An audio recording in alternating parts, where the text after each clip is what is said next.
The story didn't finish there, back in that land long ago, with lots of people waiting and wondering and asking questions that were difficult to answer.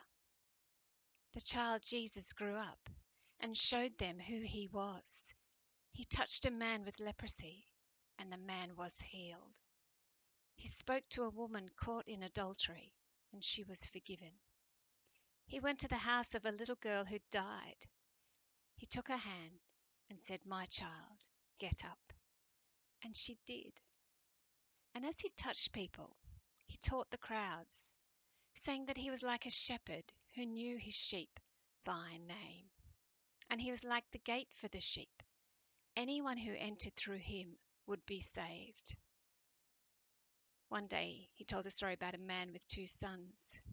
One of the sons asked for his inheritance and went away and spent everything. He had nothing, but he turned back, and the father ran to him. Jesus said, that's what God is like. He's like a father who runs to us. And many of the people believed.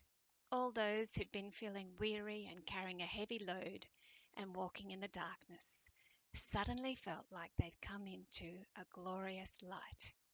Yahweh had remembered them. But not everyone believed. The Pharisees wanted to know how a man from Nazareth could know anything.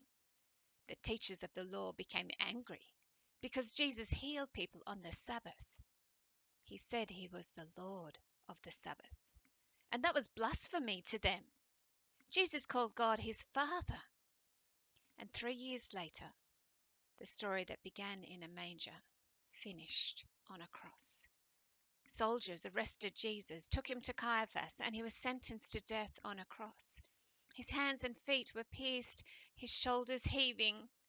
One man cried out, "Well, if he's God, why doesn't he save himself? Why doesn't he get down off the cross?"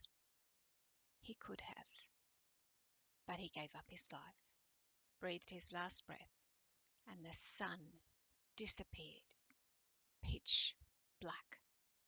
The light of the world had gone. They buried his body in an unused tomb, and almost everybody thought the story was over.